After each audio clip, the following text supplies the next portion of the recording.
What makes Formula One so special? Well, for starters, it is an extreme sport. It has its own set of challenges on and off the track. However, F1 does pose a danger to life, not just to the drivers, but also for the spectators. The element of risk that can explode at any moment will never disappear from this sport. Numerous theories and concepts could answer the question of what makes F1 so special. For starters, for die-hard fans of the sport that love racing, there is nothing like the fastest cars in the world going wheel to wheel, inch to inch, and getting into turns at speeds of 250 miles and more. Isn't this thrilling? If watching this doesn't give you the rush, we don't know what will. Hey guys, welcome back to our channel. Today we will see the top 10 crashes in F1's race history. Having over 70 years of history, this sport has had its ups and downs. From the cars to the technical perspective, the sport has made numerous advances. As thrilling as the on-track action looks, the work behind the scenes is just as ruthless and exciting.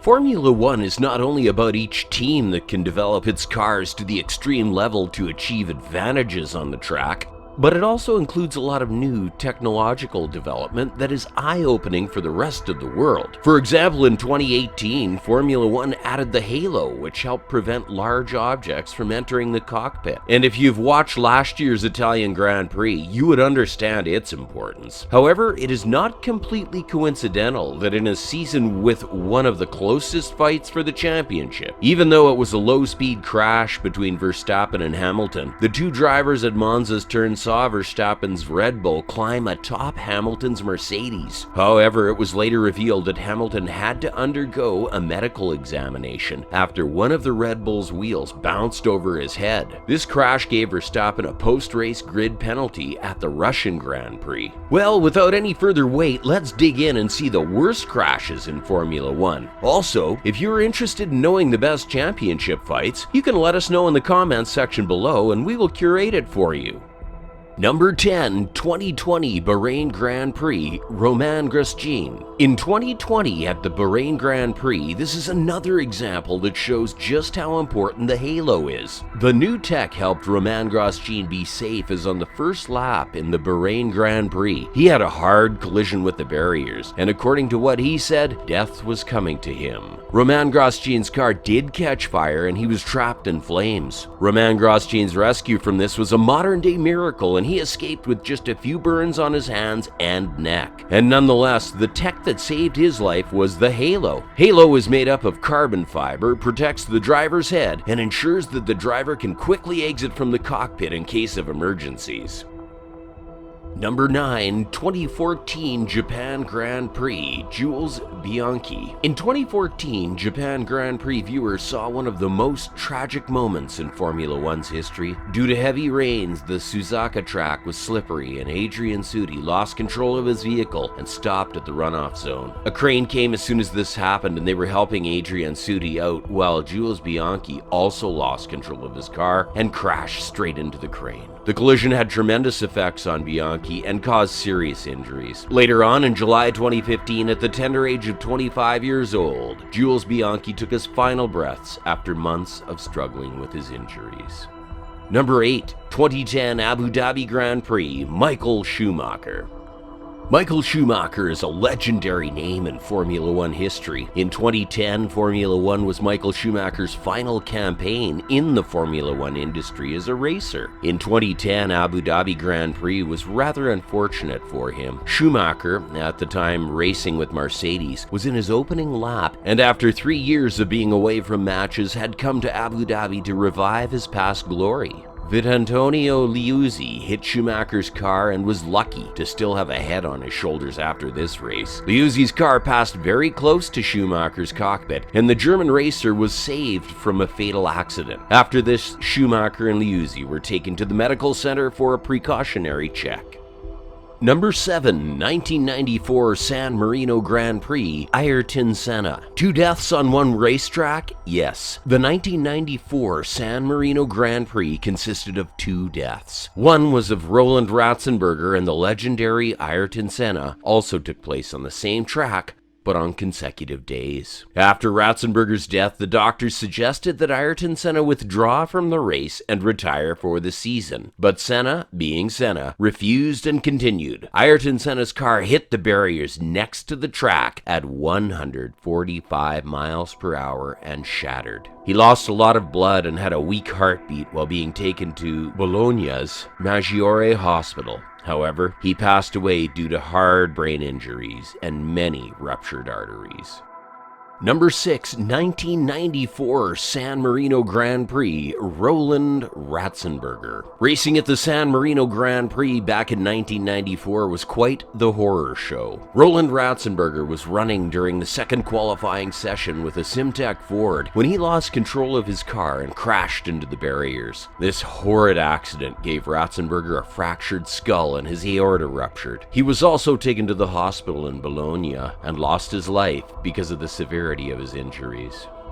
Number 5, 1982 Belgian Grand Prix, Gilles Villeneuve. Back in the 1982 Belgian Grand Prix, Gilles Villeneuve lost his life. The Canadian driver was racing with Ferrari, and it was at the final qualifying session. He had 8 minutes on the clock and was en route to improving his time. He was moving in and getting close to Jochen Mass as he was driving at a slower speed. Mass decided to turn right and allow Villeneuve to pass ahead. Little did he know that Villeneuve was also moving in the same direction, and that's when he crashed into Jochen Mass's car while racing at high speeds. They estimate the speed to be between 124 miles per hour and 140 miles per hour. And then Villeneuve's car was thrown directly into the air, hit the ground, and went nosediving. Gilles Villeneuve died a few hours later after heading to the hospital. Number 4, 1980 German Grand Prix, Patrick Depailler. Not all major accidents need to take place during the main race. Just so was the story of Patrick Depailler. He died while testing cars even before the competition could begin. He was driving for Alfa Romeo in the 1980 German Grand Prix, which made him lose his life. He was in the testing session at the Hockenheimring Baden-Württemberg circuit when his car was overturned because of high speed and caused him serious head injuries. After this fatal accident, the authorities changed the Hockenheim circuit, allowing all the drivers to control their vehicles at very high speeds. Number 3, 1978 Italian Grand Prix, Ronnie Peterson. Ronnie Peterson's time at the 1978 Italian Grand Prix was filled with unfortunate events for him. The first car he chose, the Lotus 79, was damaged during the practice session, and because of that, he had to start with an older model. Even the race had some technical errors, and Peterson had a terrible start. Peterson was attempting to get his car back on the track when he rammed into the barriers and caught on fire. Both his legs were badly injured, and he had 27 fractures. Some of his injuries were beyond a simple fracture. He was later diagnosed with fat embolism and kidney failure. After long suffering, he died on September 11th. Number 2, 1967 Monaco Grand Prix, Lorenzo Bandini. At the 1967 Monaco Grand Prix, Bandini was behind Denny Hulme in the second position when he lost control of his car and crashed straight into the guardrails and straw bales. This caused the fuel tank to rupture and catch fire. Lorenzo Bandini had third-degree burns, which is the worst type of burn. After fighting for 3 long days, he passed away in Monte Carlo. Because of this, the Formula One authorities removed straw bales from all further competitions. Number 1, 1961 Italian Grand Prix, Wolfgang von Trips. Certain accidents can also take the lives of spectators and the driver. In 1961 at the Italian Grand Prix, Wolfgang von Trips was in a tight competition at the Monza racetrack for the World Championship, and the most tragic event occurred. Von Trips' front wheels collided with Jim Clark's rear wheels, making Von Tripp lose control, and the car went into the spectators' area. This horrible accident took the lives of 15 spectators as well as Von Trips. There, folks, you have it, the down part of this thrilling extreme sport that can take the lives of the drivers and, at times, the spectators as well. Let us know which of these accidents was the most tragic according to you by commenting in the comment section below. And don't forget, if you're interested in more F1 related videos, drop the like and hit the subscribe button.